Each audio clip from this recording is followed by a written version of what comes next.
बुखारी साहब, ये इन हालात में भी एक दो दिन पहले आपका बयान सामने आया कि वजीर आजम नवाज शरीफ नहीं बिलावल भुट्टो होंगे। इन हालात में कैसे पीपल्स पार्टी ये सोच सकती है?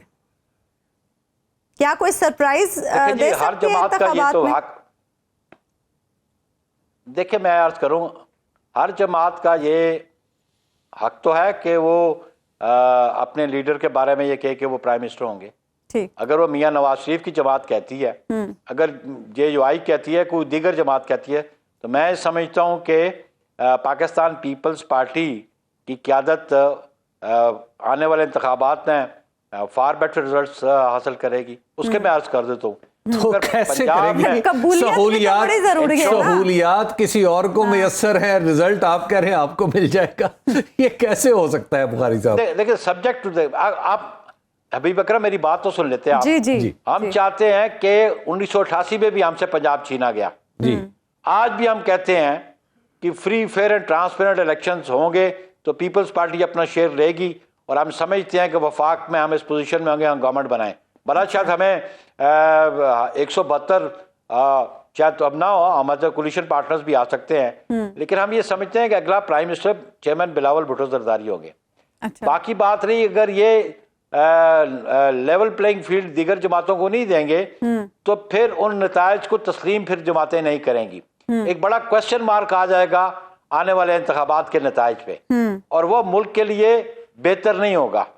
उससे अनस्टेबल होगा सिस्टम, उसमें पॉलिटिकल अनस्टेबिलिटी आ जाएगी, इकोनॉमिक प्रेशर्स भी बढ़ेंगे और इकोनॉमिक अनस्टेबिलिटी भी आएगी।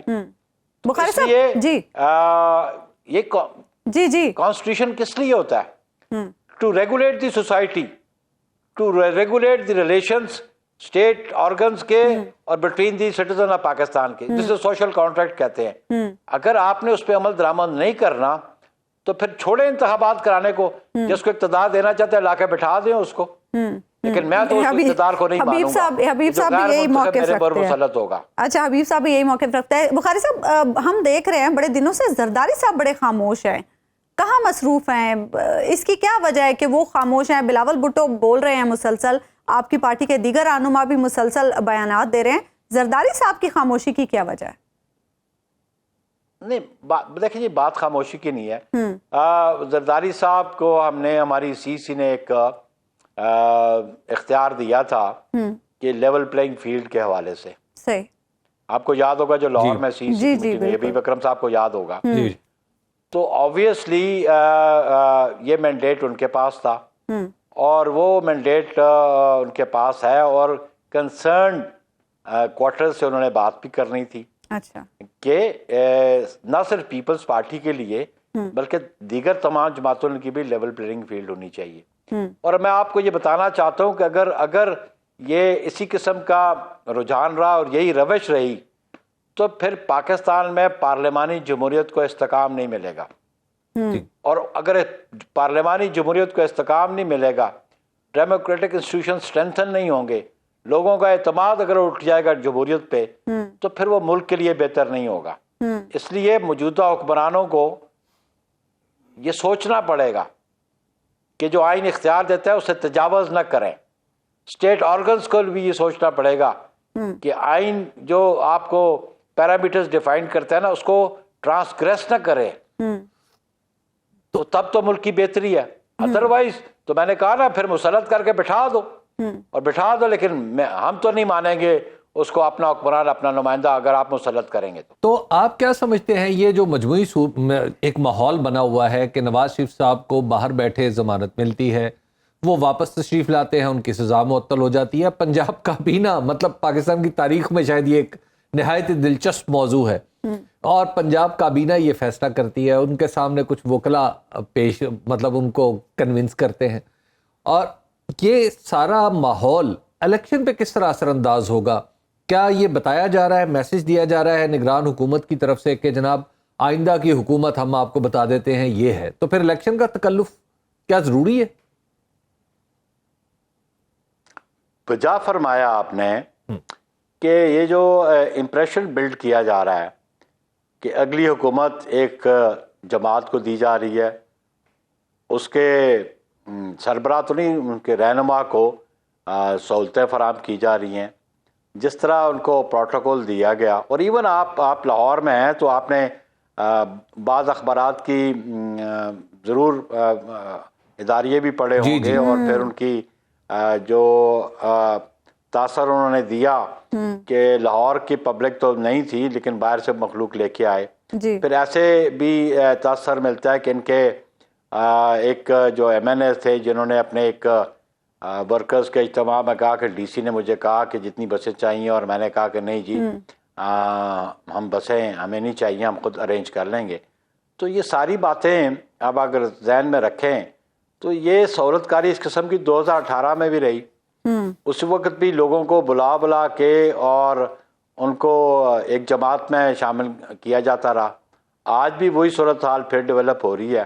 तो ये तजुर्बे जो है पहले नाकाम हो चुके हैं और आइंदा भी नाकाम होंगे। पीपल्स पार्टी इस पे अपना कोई मौकिफ तश्कील दे रही है, एक ऐसा रिस्पांस जो पॉलिटिकल भी हो? अभी तक देखा जा रहा है कि इंडिविजुअली तो शायद बात है, जमात की सतह पर कोई पॉलिसी बिलावल साहब इनायत फरमाए, आप लोग जैसे करते हैं CC की मीटिंग, उसके बाद कोई बात हो। और जरदारी साहब भी खामोश हैं। नहीं, बात यह है कि CC की तो हमारी मीटिंग नहीं हुई है। अच्छा।